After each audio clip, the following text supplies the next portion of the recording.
السلام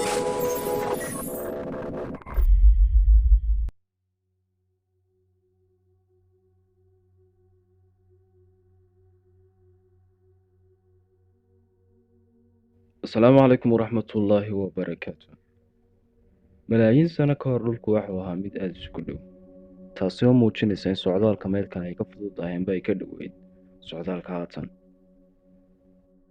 Kala fogaanshaha qaaradda amba kala go'itaanka qaaradaha ayaa ah mid aan la dareemayn oo si tartiib tartiiba u socda. Waxaa jira dhulgariyo aynan dareemin kuwaas oo dhulka hoostiisa ka dhaca.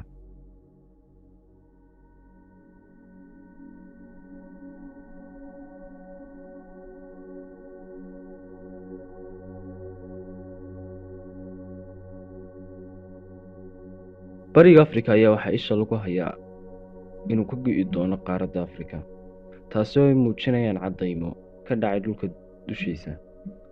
Kenya, Itoobiya waxaa lagu arkay calaamado amba dildilaacyo ka dilaacay dhulka, kuwaas oo maalinba maalinta kasii dambaysa sii durkaynba sii weynaanaya. Rift Valley waa webi ka soo bilaabma koonfurta Turkiga, waxaanu soo dhex maraa Afrika.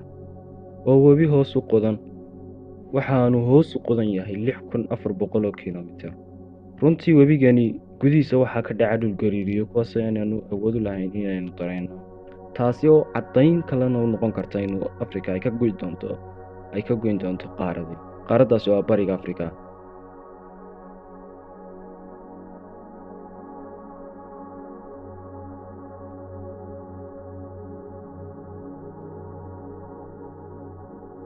dan cusub ee ay dhalan doonta ayaa waxay ka koobnaan doontaa waa Soomaaliya, Itoobiya, badh ka mid ah Itoobiya, Kenya iyo Tansaaniya badh ka mid ah.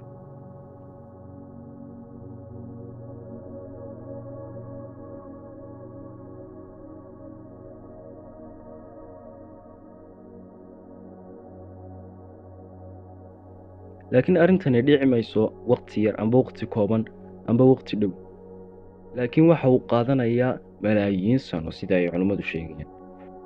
allahu yaclam inay dunidu jiri doonto. halkaasna waxaa inooga eeg barnaamijkeenii. wasalaamu calaykum waraxmatullaahi wabarakaatu.